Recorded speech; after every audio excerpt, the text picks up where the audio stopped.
A escalada de tensão só aumenta. Após o anúncio do governo russo de que enviou tropas militares para regiões separatistas na Ucrânia, o mundo ocidental começou a sua escalada de sanções. Mas será que isso vai atingir Vladimir Putin? Volodymyr Zelensky pede ajuda internacional e decreta estado de emergência na Ucrânia, que já entrou em vigor. Você vai ver todas as últimas informações e como a crise da Ucrânia pode afetar nós aqui no Brasil. Será que existe realmente uma ameaça de terceira guerra mundial?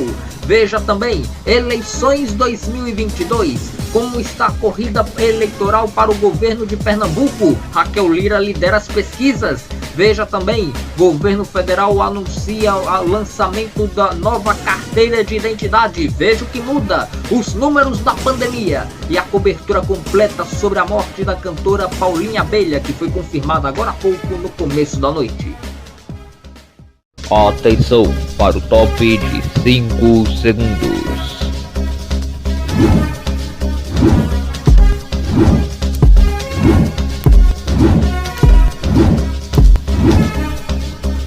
No ar, um campeão de audiência no seu ponto da notícia.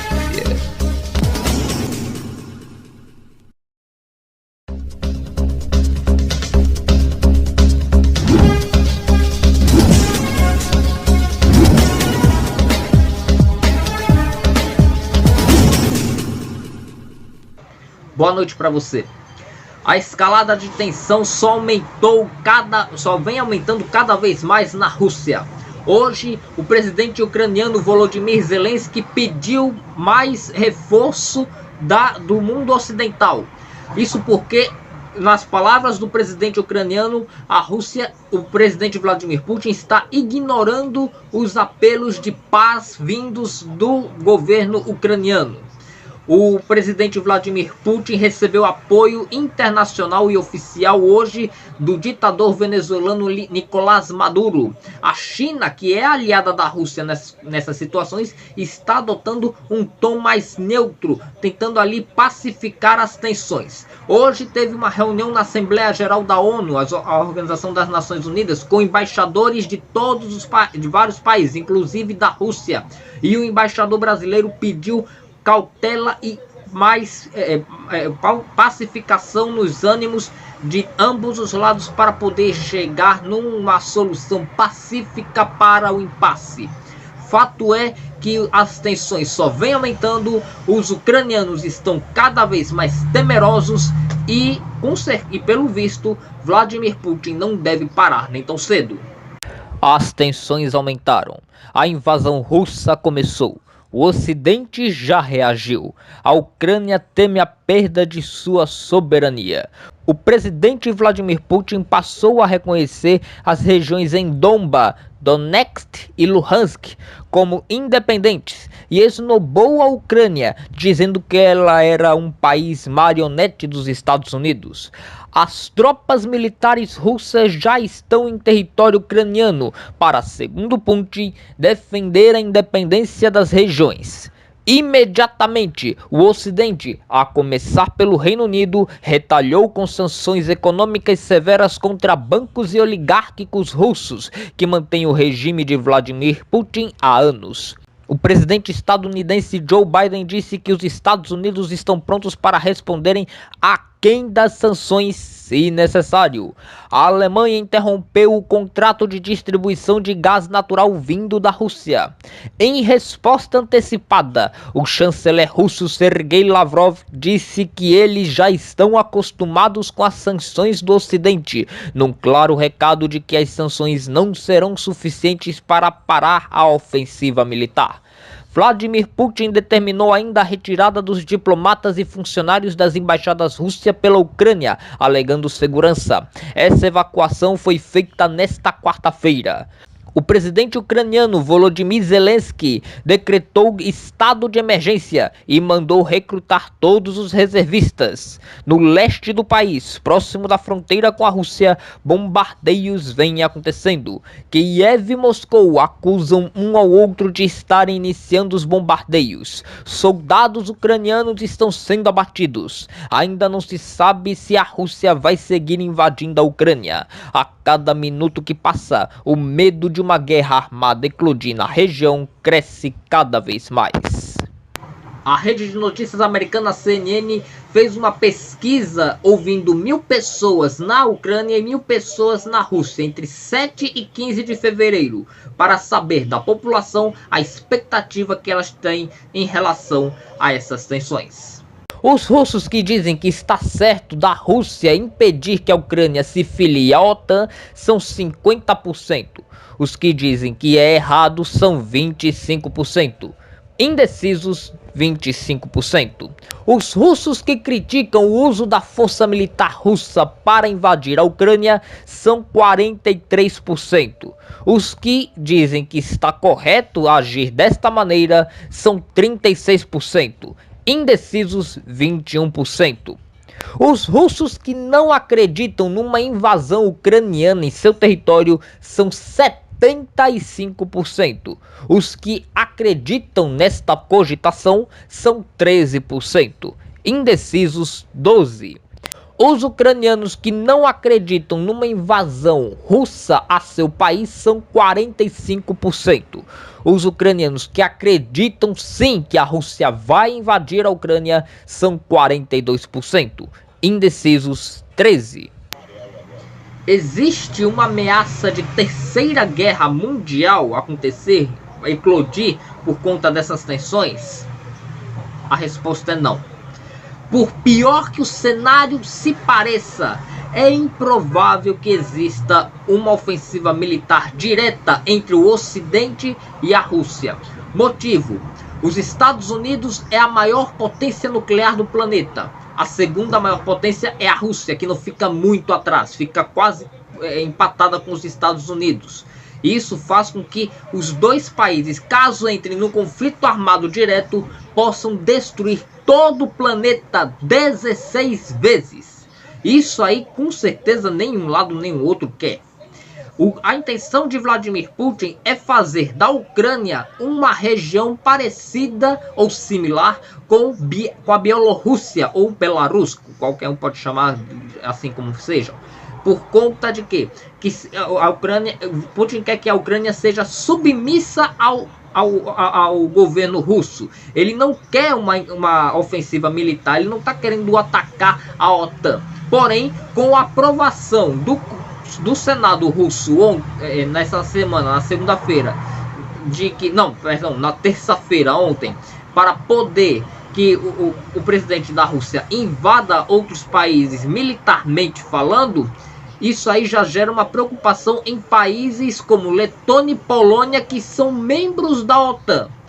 O artigo 5 da Organização do Tratado do Atlântico Norte determina que todos os países da organização defendam os territórios de países que porventura venham estar sendo atacados. Ou seja, se a Letônia e se a Polônia forem invadidas pelo governo de Vladimir Putin, aí todo o Ocidente vai se juntar para reagir militarmente. Como a Ucrânia aceitou apenas o convite de participar, mas não é membro da organização, nenhum país vai enviar tropas para lá. A OTAN não vai fazer isso. O governo de Joe Biden dos Estados Unidos já disse que não vai enviar militares para o território da Ucrânia, para evitar uma guerra mundial e pelo fato da Ucrânia oficialmente não ser membro da OTAN. Isso aí faz com que as tensões sobre um temor de uma terceira guerra mundial despenquem. Aliás, e por que é que as sanções podem vir a não funcionar para Vladimir Putin? Por conta do seguinte motivo: a Rússia tem uma reserva econômica gigantesca, mais de 260 bilhões de dólares guardados, e ainda por cima ele tem outros investimentos com países aliados neste momento, como é o caso da China. Ou seja, ele pode estar sendo estrangulado no mercado ocidental, mas ele ainda consegue se manter por muito tempo por conta de suas reservas e por conta da sua clientela fiel, que no caso o principal cliente é a China, e está ali atendendo a todos os critérios para poder fazer com que a Rússia possa se sustentar financeiramente. Apesar de toda essa escalada de tensão, todas essas incertezas, todo esse temor, no Brasil, o resultado da economia pode ser, por um lado, positivo para o Brasil. Por outro lado, não é. Por quê? A queda do dólar é proveniente, em sua maioria, por conta das tensões desse conflito. Mas, apesar da queda do dólar, que estimula a desaceleração da inflação, as tensões aumentam outro problema para a nossa economia, que pode encarecer ainda mais os nossos produtos. A escalada de tensão é no leste europeu, mas as consequências são sentidas por todo o planeta. As bolsas de valores do mundo inteiro vêm caindo drasticamente. Moedas internacionais estão perdendo valor, principalmente o euro, libra e dólar. Para o Brasil, isso é bom, pois estimula a desaceleração da nossa gigantesca inflação. Mas nem tudo são flores. A Rússia é um gigante no mercado petrolífero, disputando de igual para igual com a Arábia Saudita. Com isso, o valor do barril de petróleo vem aumentando o preço drasticamente. Por aqui, a Petrobras reajusta o valor do barril de petróleo a partir da movimentação do mercado internacional. Quanto mais caro estiver o barril de petróleo, mais caro ficará nossos combustíveis. Consequentemente, taxas de entrega também sobem, elevando consequentemente os preços dos produtos. Além disso, a Rússia é também grande exportadora de trigo e a Ucrânia é a terceira maior vendedora de milho. A tensão por lá pode encarecer exponencialmente os preços destes produtos por aqui, incluindo até seus derivados. Se por um lado estamos ganhando fôlego econômico, do outro nosso mercado de importação pode sofrer consequências severas com a crise. Não tá bom para absolutamente ninguém.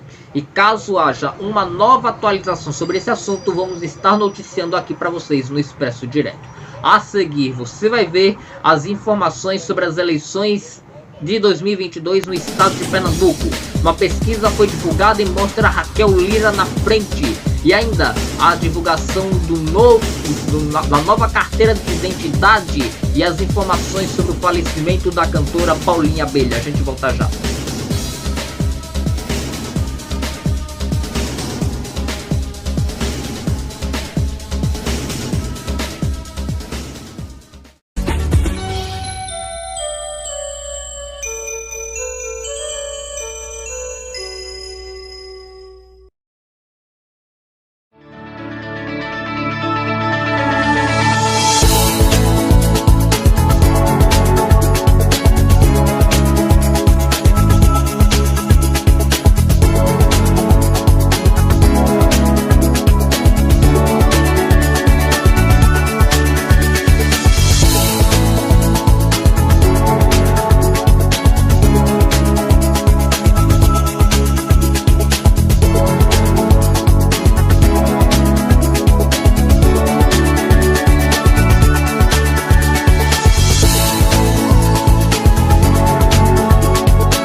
governo federal anunciou hoje a criação de um novo modelo para a carteira de identidade dos brasileiros.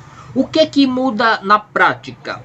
Com a nova documentação que agora vai ter a federação dos números das carteiras de identidade com o CPF de cada pessoa, vai fazer com que a numeração da identidade seja única e autenticada por todo o território nacional, podendo ser até acessada, ou melhor, checada pelo QR Code, inclusive offline. Apenas o CPF vai ser considerado. Atualmente, as pessoas retiram a carteira de identidade em uma unidade da federação com um número, tendo, em caso de perda ou solicitação de um outro estado, por exemplo, a numeração podendo vir a ser diferente. Na prática, é possível que uma pessoa no Brasil possa ter 27 identidades numéricas diferentes em todo o território nacional. A medida prevê que a nova carteira de identidade possa ser considerado um documento de viagem, já que vai entrar no padrão internacional. O documento vai ter o mesmo modelo que consta nos passaportes e poderá ser lido por equipamentos. No entanto, o governo federal informa que o RG poderá ser considerado apenas em viagens internacionais a países que integram o bloco econômico do Mercosul e que a mudança é apenas no sentido de facilitar a verificação da validade do documento. Portanto, o passaporte ainda se faz um documento necessário para viagens.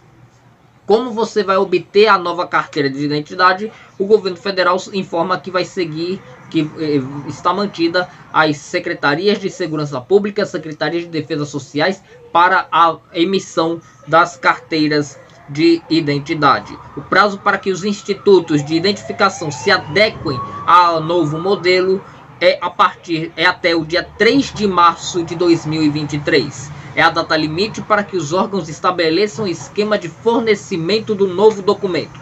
O Poder Executivo disse ainda que a emissão deverá ser gratuita. O que acontece com a atual carteira de identidade? Segundo a norma estabelecida, o RG atual continuará valendo por até 10 anos para a população de até 60 anos. Para quem tem até 60 anos. Para as pessoas que têm mais de 60, o documento ainda será aceito por prazo indeterminado, até segunda ordem. O motivo da unificação do RG com o CPF, segundo o governo federal, é para simplificar a vida do cidadão, além de coibir fraudes. Segundo o executivo, como o documento permite checagem de autenticidade por QR Code, ele traz mais segurança.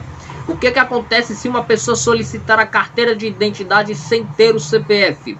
O órgão de identificação local vai realizar de imediato a inscrição do cidadão no CPF segundo o decreto. A orientação é de que as regras da Receita Federal venham a ser seguidas. A Receita Federal é o que gere os números de CPF.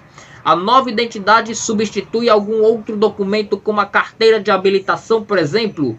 O governo federal informa que o novo RG não substitui nenhum tipo de documento que está em vigor, apenas para a própria identidade.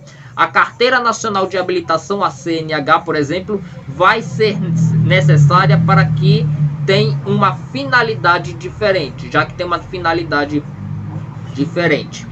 Quais documentos serão exigidos para a expedição do novo documento de identidade? Para obter o novo RG, o requerente deverá apresentar a certidão de nascimento ou casamento em formato físico ou digital.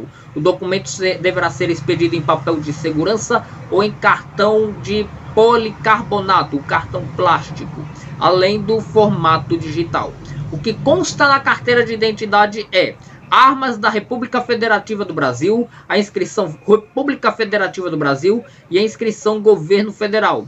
E inclui também a identificação do ente federativo que a expediu, identificação do órgão expeditor, número do Registro Geral Nacional, nome, a filiação, o sexo, a nacionalidade, o local e a data de nascimento do titular.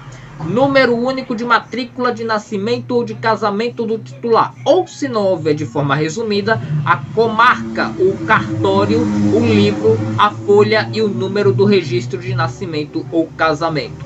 Fotografia em proporção de formato 3x4, de acordo com o padrão da Organização Internacional de Aviação Civil. A assinatura e a impressão digital do polegar direito do titular também tem que estar presente. A assinatura do dirigente do órgão expeditor, expressão válida em todo o território nacional, data de validade, o local e a data de expedição do documento, código de barras bidimensional no padrão QR Code, zona de leitura mecânica de acordo com o padrão estabelecido pela OACI. Essas também vão estar presentes na nova carteira de identidade que já foi sancionada pelo governo federal. Eleições 2022. O governo de Pernambuco tem pré-candidatos, mas o Instituto Opinião de Comunicação já emitiu a primeira pesquisa para a corrida para o governo estadual do estado de Pernambuco neste ano 2022.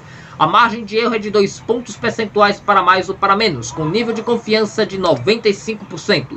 Cerca de 2.000 pessoas foram ouvidas entre os dias 17 e 20 de fevereiro. Vamos aos números.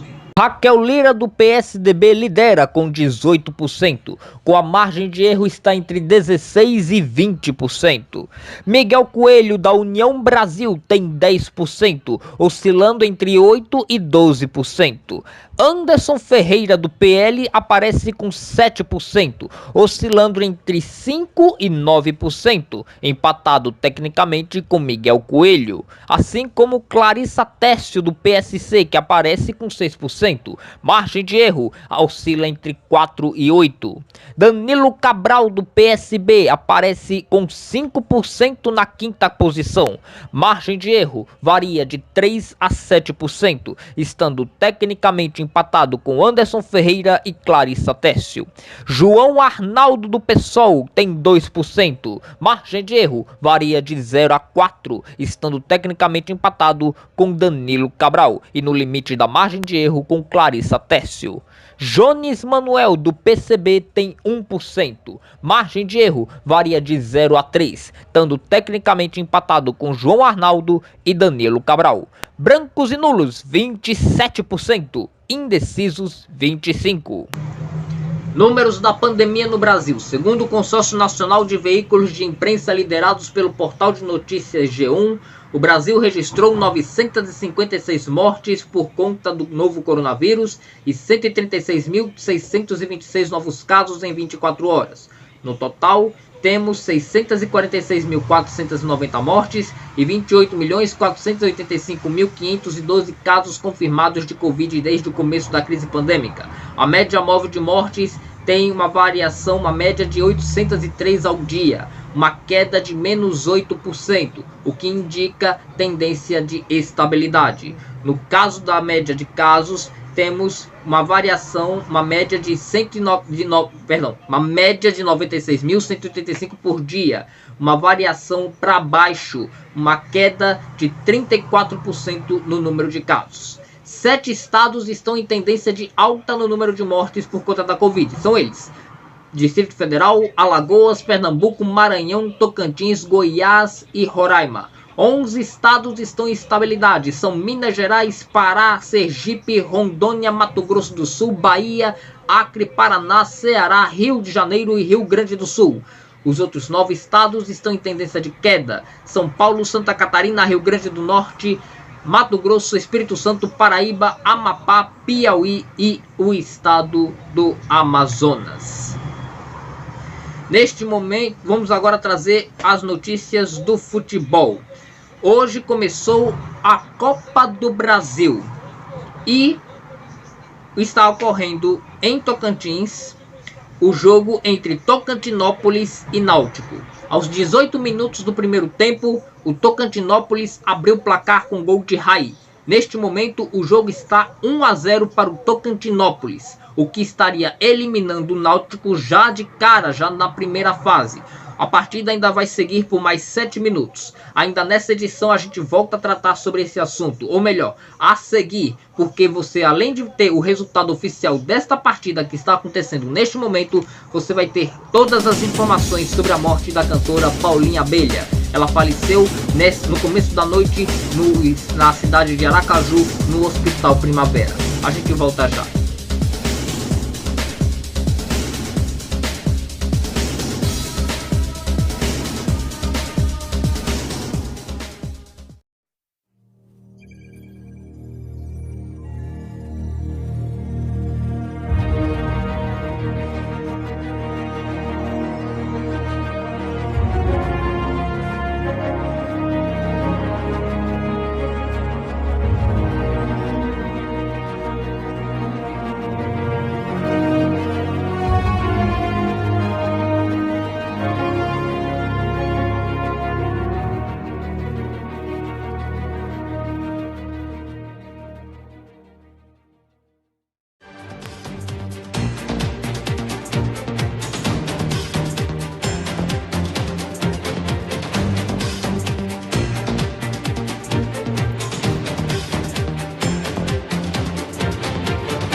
Acaba de terminar o jogo entre Náutico e Tocantinópolis. Agora são 10 horas e 31 minutos. O gol de Raí do Tocantinópolis saiu aos 18 minutos do primeiro tempo.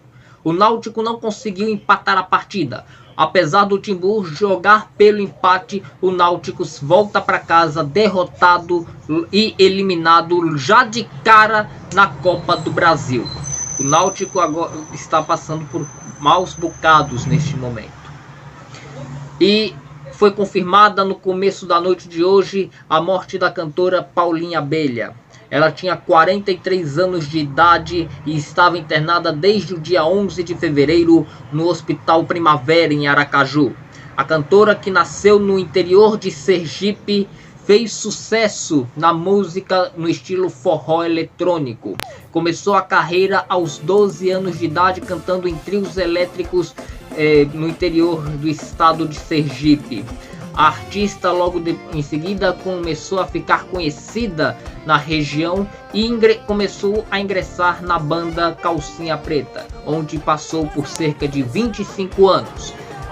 Chegou a sair da banda, mas retornou em alguns momentos. Paulinha Abelha era vocalista da banda forrozeira, que é muito conhecida no Nordeste, no Norte e Nordeste brasileiro.